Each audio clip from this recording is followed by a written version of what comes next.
அதான் எந்த தப்புமே நடக்கலையே, அப்புறம் எதுக்கு உன்னை கைது பண்ணாங்க அப்படின்னு நீங்கள் கேட்கலாம். என்னை கைது பண்ண சொல்லி வற்புறுத்தி போராடினது வேற யாருமே இல்லை, நான் கட்டிக்கிட்ட என்னுடைய 2வது மனைவி ரம்யா. புகார் கொடுக்க சொல்லி அவங்கள தூண்டி விட்டது மட்டும் இல்லாமல் எஃப்ஐஆர் போட்டே ஆகணும் அப்படின்னு காவல் நிலையத்தில் அடம் பிடிச்சி என் மேலே எஃப்ஐஆர் போட வச்சதும் இந்த ரம்யா தான். என் மேலே எஃப்ஐஆர் போடுறதுக்கு முன்னாடியே பக்கத்தில் இருக்கிற யூடியூப் சேனலையெல்லாம் வர வச்சு ரெடியாக காத்திருந்துருக்கிறா செய்தி போடுறதுக்காக. என் மேலே எஃப்ஐஆரை போட்டு என்னை சேலம் மத்திய சிறைக்கு கூட்டிகிட்டு போகிறாங்க. நான் ஜீப்பில் ஏறின உடனே பக்கத்தில் யூடியூப் சேனலை கூப்பிட்டு பேட்டி கொடுக்க ஆரம்பிச்சிட்டா. எங்கள் உறவினர் பொண்ணுக்கிட்ட தகாத முறையில் நடந்துக்க முயற்சி செஞ்சனால கைது செய்யப்பட்டார். என் மேலே எஃப்ஐஆர் போட்டு என்னை சிறைக்கு அனுப்புனதும் மாணவியை கூட்டிகிட்டு போய் அரசு மருத்துவமனையில் பரிசோதனை பண்ணுறாங்க. மாணவிக்கு எந்த ஒரு துன்புறுத்தலும் நடக்கலை, உடல் ரீதியாக எந்த ஒரு பாதிப்பும் இல்லை, முழு ஆரோக்கியத்தோடு இருக்கிறா. ஆனால் தொடர்ந்து வழக்கு பதிஞ்சே ஆகணும் அப்படின்னு இவங்க கொடுத்த அழுத்தத்தினால பேட் டச் அப்படின்னு சொல்லி மட்டும் அவங்க ரிப்போர்ட் கொடுக்குறாங்க. எஃப்ஐஆரும் போட்டாங்க. எஃப்ஐஆர் போட்டதுக்கப்புறம் தான் பரிசோதனையை பண்ணுறாங்க. அதனால் வேறு வழி இல்லாமல் எஃப்ஐஆருக்காக அவங்க பேட் டச்சுன்னு கொடுக்குறாங்க.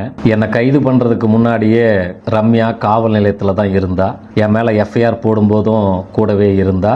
மாணவியை கூட்டிகிட்டு போய் மருத்துவமனையில் பரிசோதனை பண்ணி மாணவிக்கு எந்த பிரச்சனையும் இல்லை, ஆரோக்கியமாக இருக்கா அப்படின்னு சொன்னதும் ரம்யாவுக்கு நல்லாவே தெரியும்.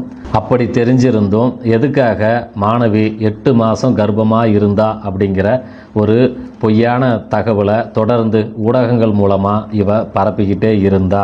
அது மட்டும் இல்லாமல் நான் உள்ளே போனதுக்கப்புறம் என்னுடைய மொபைலை இவ தான் வச்சுருந்தா.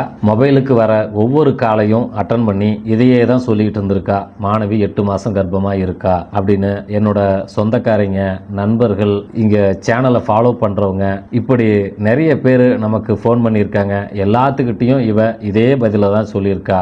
என்னுடைய சொந்த பந்தம் எல்லாத்துக்கும் இதையே சொன்னதுனால கட்டின பொண்டாட்டியே இப்படி சொல்கிறாளே, அப்போ அது உண்மையாக தான் இருக்கும் அப்படின்னு நண்பர்கள், உறவினர்கள் இப்படி எல்லாருமே இவ சொன்னதை அப்படியே நம்பிட்டாங்க. ஆனால் அது முற்றிலும் பொய்யான தகவல்.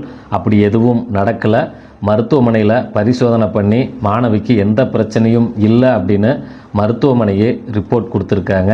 இப்படி தொடர்ந்து பொய்யான தகவலை தான் பரப்புறாங்க அப்படின்னு தெரிஞ்சிருந்தும் கூட மாணவியின் தாயார் எந்த ஒரு நடவடிக்கையும் எடுக்கலை. அவங்கள தடுத்தும் நிறுத்தலை, அவங்க மேலே புகாரும் கொடுக்கலை. அதுக்கு பதிலாக என்ன பண்ணுறாங்க, அவங்கள இன்னும் தூண்டி விட்டுட்டே இருக்கிறாங்க. இன்னும் இது மாதிரியான பொய் செய்தியை பரப்புங்க, அவன் பேரை நல்லா கெடுத்து விடுங்க அப்படின்னு கூட்டு சதியாக இவங்க எல்லாரும் சேர்ந்து செஞ்சுருக்காங்க அப்படிங்கிறத நான் பின்னாடி தான் தெரிஞ்சுக்கிட்டேன்.